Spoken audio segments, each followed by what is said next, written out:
जय शिवराय. छत्रपती शिवाजी महाराजांच्या पावनभूमीमध्ये आज या ठिकाणी प्रभाग क्रमांक 4 मध्ये जे बोगस नावे लावलेली आहेत त्या संदर्भामध्ये आम्ही अरुण मोरेंना संपर्क केला. ते लगेच या ठिकाणी 10 मिनिटांमध्ये आले. जे काही चार नंबर प्रभागामध्ये जे सर्व काही कार्यकर्ते आहेत सर्व पक्षाचे त्या सर्वांना बोलवल्यानंतर तेही 10 मिनिटांमध्ये आलेत. त्यांचंही मी सहर्ष स्वागत करतो. सांगायचा विषय असा आहे की जे बोगस मतदान लागलेले आहे ते 2023 पासून मी वारंवार तक्रार करून सुद्धाही ते मतदान कमी झालेलं नाही. 2022ला अर्ज केलेला आहे, 2023ला अर्ज केलेला आहे, 2024ला सुद्धा अर्ज केलेला आहे आणि 2025ला सुद्धा अर्ज केलेला आहे. तरी याची कुठलीही दखल प्रशासनाने घेतलेली नाही आहे. कारण काय झालेलं आहे, या प्रभागामध्ये बाहेरचं 356 मतदान लागलेलं आहे. या 356 मतदानामध्ये अमरापूर असेल, खोरे असेल, आगर असेल, बादशाह तलाव असेल, सुसरबाग असेल, हापूसबाग असेल, कुमशेद असेल, महाबरवाडी असेल, उतूर असेल, मंचर असेल, तेजेवाडी असेल, बादशाह तलाव असेल, त्याचप्रमाणे कल्याण, मुंबई या ठिकाणची सुद्धा या ठिकाणी मतदान लागलेले आहे. वारंवार तक्रार करून सुद्धाही या गोष्टीकडे कुणीही लक्ष देत नाही. आपल्या तालुक्याचे आमदार शरददादा सोनवणे यांनी सुद्धा या संदर्भामध्ये प्रशासनाची कान उघडणी केलेली आहे. तरी आमची विनंती आहे प्रशासनाला का तुम्ही या ठिकाणी येऊन 4 नंबर प्रभागाचा शहानिशा करून स्वतः सर्वे करून ज्या ठिकाणी हे मतदार आहेत या ठिकाणचे त्यांचं मतदार या ठिकाणीच राहावं.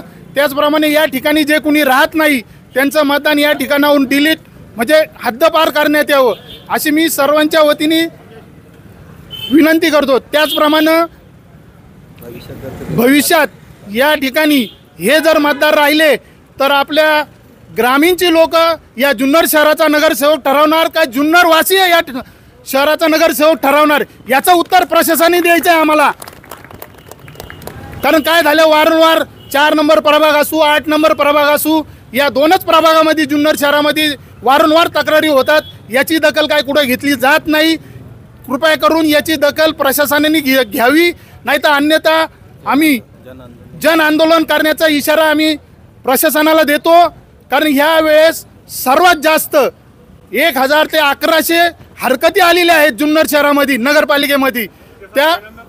हे असं पहिल्यांदा झालेलं आहे.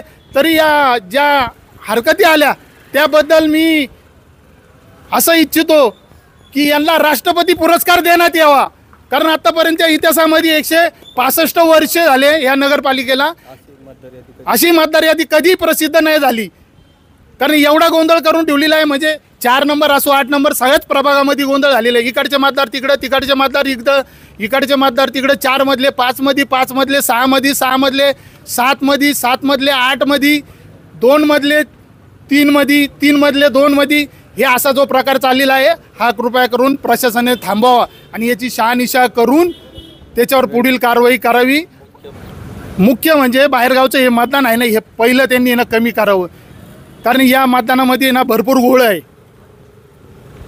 कारण काय झालेलं आहे, जुन्नर शहरामध्ये प्रत्येकजण म्हणतो बाहेरचं मतदान लागले, बाहेरचं मतदान लागले, पण कुणी काय याच्याबद्दल कुणी काय बोलत नाही. आमदार साहेबांनी 2-3 वेळेस त्यांची कान उघडणी केलेली आहे.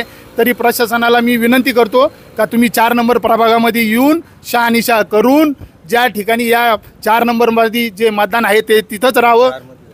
5चं असेल तर ते 5 मध्ये पाठवं, 6 मधलं असेल तर ते 6 मध्ये पाठवं, 3 मधलं असेल तर ते 3 मध्ये पाठवं. अशी मी बाहेरगावचं असेल तरी ते आणि बाहेर वार्डामध्ये गेलेली ती बी आपल्या 4 नंबरमध्ये घेण्यात यावी. मी अशी सर्व नागरिकांच्या वतीने प्रशासनाला विनंती करतो. आणि जर झालं नाही 2 दिवसामध्ये तर आम्ही जन आंदोलन केल्याशिवाय राहणार नाही असा इशारा मी प्रशासनाला देतो. जय हिंद, जय महाराष्ट्र.